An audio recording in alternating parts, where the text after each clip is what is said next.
And I am here today to say that program passing is indeed not problem solving unless we follow through on what we promote and promise, and we manifest a cultural change and a deeper understanding of what it is that we're trying to advance. We passed that bill last August, but it hasn't stopped violence, it hasn't stopped the mistrust, it hasn't stopped people from raising anxiety. We're seeing there's anxiety raised and concerns being brought to the forefront. We have so much work still left to do. There was a companion bill that was also part of that package, SB 230, that had deep frame of focus on implicit bias training, de-escalation techniques. So many of the provisions of that bill, interestingly, go into effect in January 2021. That cannot happen soon enough. We're scrubbing components of that bill to see if we can fast track and concentrate some of those provisions to advance the cause that brought us together on that bill and move forward with a greater sense of urgency. I say that to reflect on a point of optimism and also frustration that California has been leading, but still we haven't done enough. I say this all the time, success is not a place or a definition, it's a direction. There is no having made it as it relates to addressing these foundational and fundamental issues. We have extraordinary amount of work left to do. I'm proud of this state and proud of the cause of reform that goes beyond just the issue of implicit bias and de-escalation. It goes beyond just the issues of deadly use of force.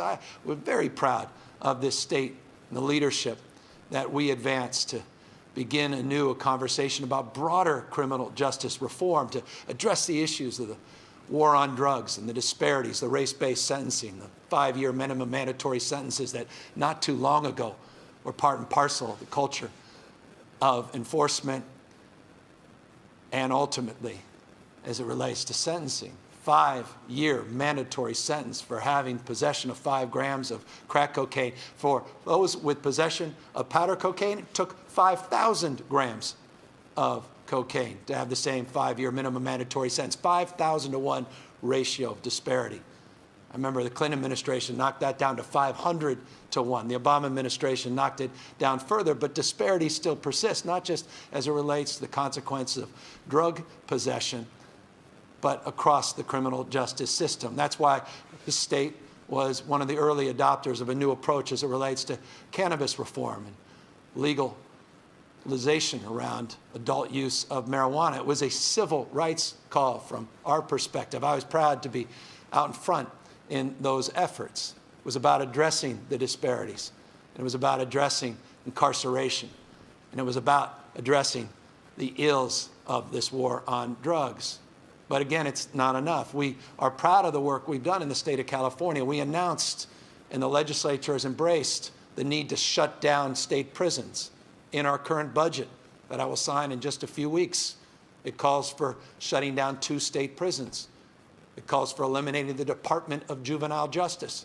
It calls for more probation reforms. All of this building on the work that we've done on Prop 57, Prop 47, Prop 36, the work we continue to do in this state to end the death penalty in the state of California. I was proud to sign an executive order on a moratorium on the death penalty because one thing we know about our criminal justice system, it's not blind.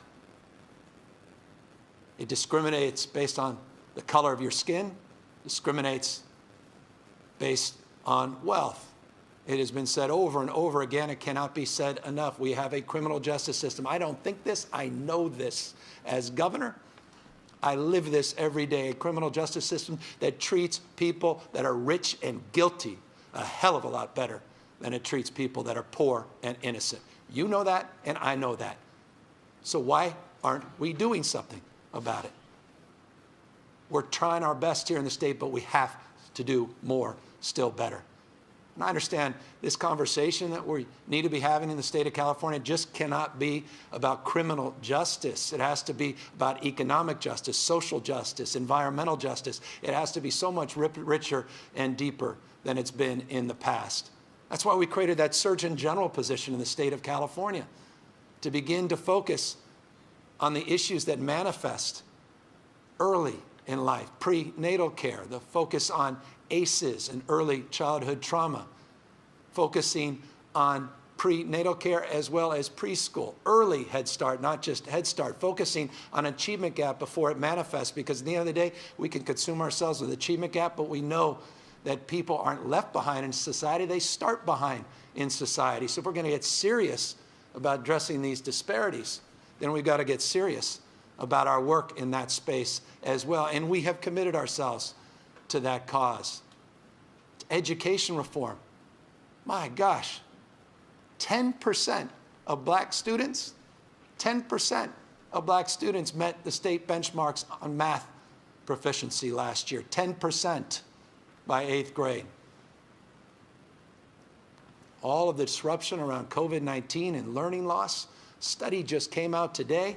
It should be seared in your minds and consciousness, a study that came out today that says the average learning loss in this nation because of COVID-19 is 7 months.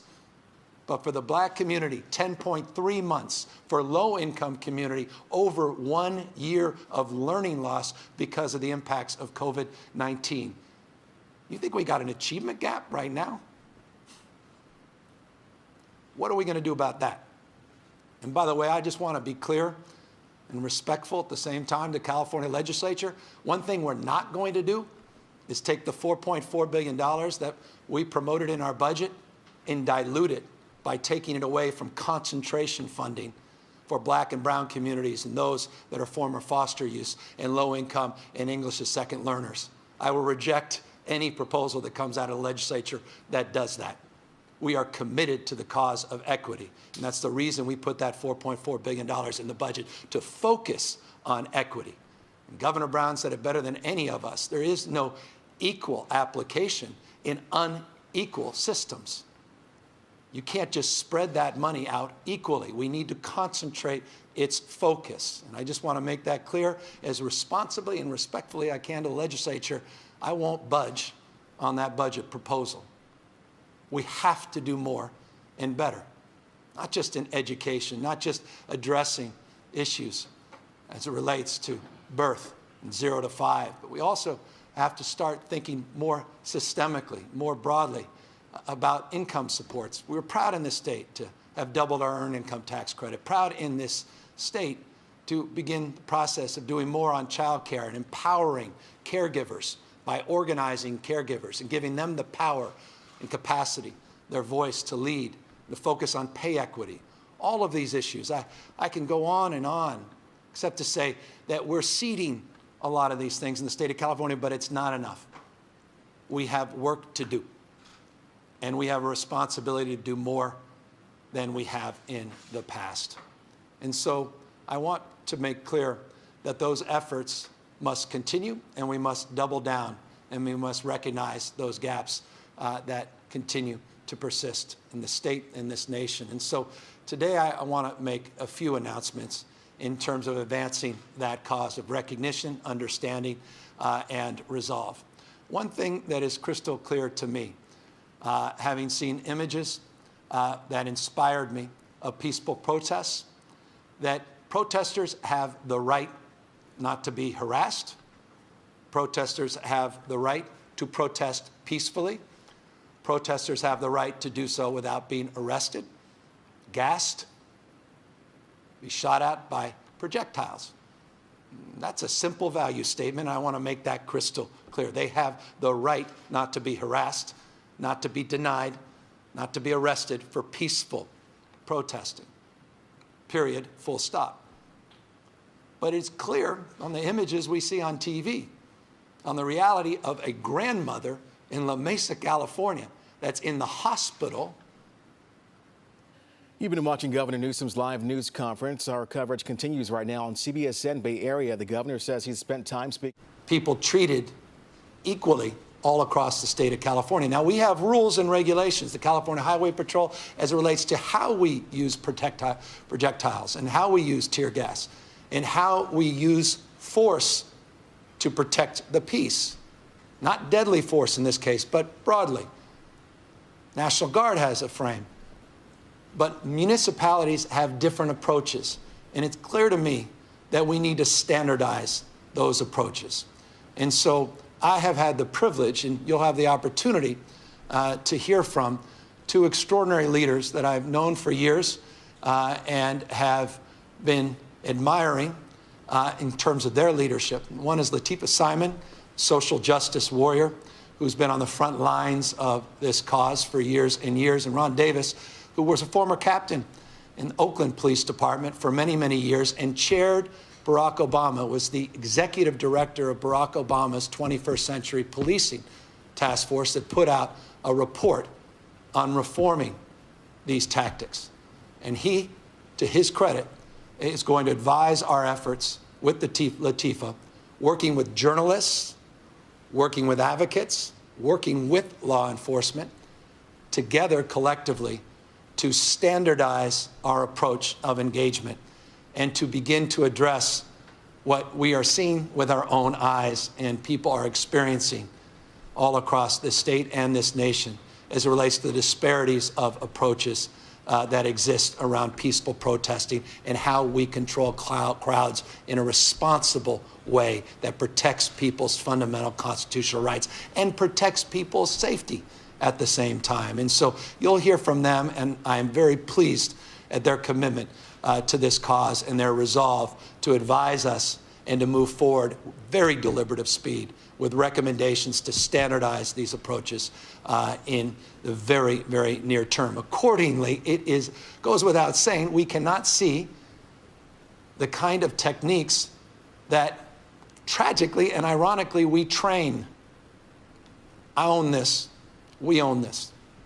Across this country, we train techniques on strangleholds that put people's lives at risk. Now, we can argue that these are used as exceptions, but at the end of the day, a carotid hold that literally is designed to stop people's blood from flowing into their brain, that has no place any longer in 21st century practices and policing. And so I am immediately directing POST, which is our police officers training, to end the training of that practice.